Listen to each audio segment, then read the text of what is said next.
بسم اللہ الرحمن الرحیم۔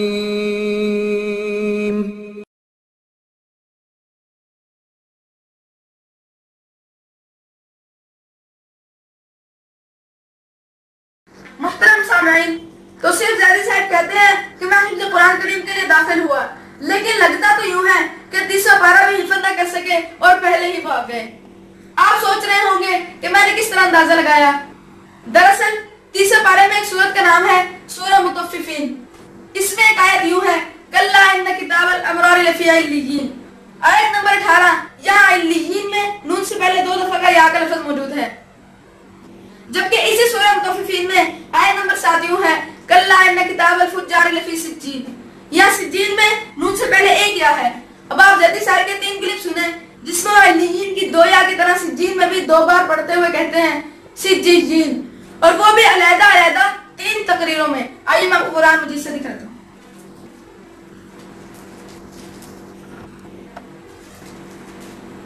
کلا ان کتاب الفجار لفی سجین، اور دوسری آیت کلا ان کتاب الابرار لفی علیین۔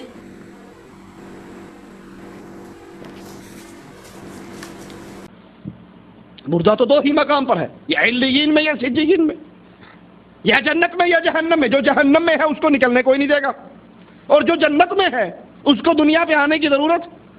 روحیں یا جنت میں ہیں یا جہنم میں۔ روحیں کہاں ہیں؟ یا علیین یا سجین۔ جو جنت میں ہیں وہ تیری دال مسور کھانے کے لیے دنیا پہ آئیں گے، اور جو جہنم میں ہے اس کو کوئی نکلن دے گا؟ جب مر جاتا ہے روح یا علیین میں ہے یا سجین میں، روح یا جنت میں ہے یا جہنم میں۔ اس سے میں نے اندازہ لگایا کہ اگر کوئی بچہ بھی 30 پارے کا حافظ ہو اور اپنی اردو گفتگو میں الفاظ استعمال کرے تو کبھی بھی سجین کو 2 یاؤں کے ساتھ نہیں بولے گا۔ نمبر 2، اگر کسی نے 30 پارہ ناظر پڑھا ہو تو علیین اور سجین کا لفظ بولتے وقت اس کا ذہن فوراً الفاظ کو سامنے رکھ کے ان کا صحیح تلفظ کرے گا۔ نمبر 3، اگر کسی شخص کو عربی زبان سے ذرا بھی مناسبت ہو تو اس لفظ کو غلط نہیں بولے گا، لیکن لگتا یوں ہے کہ زیدی صاحب نے اپنے جسم پر مشرا اور لال قطرے کا جو حصار قائم کر رکھا ہے، اس نے ابھی تک عربی زبان کو ان کا دماغ تک نہیں پہنچنے دیا۔ محترم سامعین،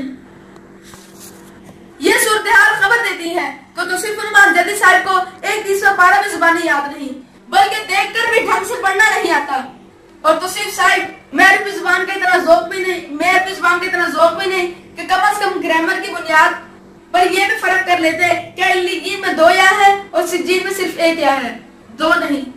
عربی زبان اور گرامر کے تعلق عربی ذوق سے ہے، جبہ اور مال سے نہیں۔ اور توصیف صاحب کے علمی اور ظاہری تضاد بقول شاعر، جبہ اور مال کی قلعیں یقیناً کھل گئی، جبہ اور مال کی قلعیں یقیناً کھل گئی، خاک میں تیرے علم کی شان آخر مل گئی، خاک میں تیرے علم کی شان آخر مل گئی۔ محترم سامعین، میرے دوست نے جتنی گفتگو کی ہے جو کوئی ہوائی اور خیالی گفتگو نہیں بلکہ ایک واقعاتی شہادت ہے۔ میرے دوست نے آپ کو قرآن کریم میں توصیف غیر مقلد کی 22 غلطیوں کی نشاندہی کی اور آپ کو سنوائیں۔ اس سے آپ بڑے اخلاص کے ساتھ درج ذیل امور پر غور کر سکتے ہیں، چونکہ ہر ایک نے اپنی قبر میں جانا ہے۔ نمبر 1، جو توصیف زیدی اس قدر جاہل ہے کہ دیکھ کر بھی قرآن نہیں پڑھ سکتا، کیا اس کے باقی علوم پر اعتماد کیا جا سکتا ہے؟ نمبر 2، توصیف کا دعویٰ ہے کہ ہم براہ راست قرآن حدیث سے مسائل لیتے ہیں اور تحقیق کرتے ہیں۔ کیا تمہاری تحقیق کا یہی معیار ہے کہ دیکھ کر بھی قرآن صحیح نہیں پڑھ سکتے؟ پھر بقیہ مسائل میں تمہاری تحقیق کتنی صحیح ہوگی؟ اس کا اندازہ اسی صورتحال سے بخوبی لگایا جا سکتا ہے۔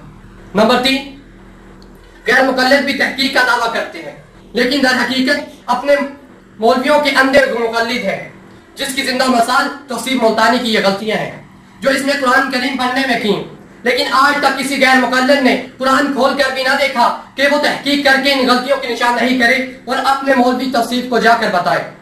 نمبر 4، یہ سیڑھیاں سال سے سنی جا رہی ہیں، پوری دنیا میں آج تک کسی غیر مقلد کی غیرت ایمانی جوش میں نہ آئی کہ وہ ان غلطیوں کو درست کرائے۔ الحمدللہ ان غلطیوں کی نشاندہی کا شرف بھی ایک سنی حنفی کو ہو رہا ہے کہ وہ تمہیں یہ غلطیاں بتائے۔ اب تمہاری شرعی ذمہ داری ہے کہ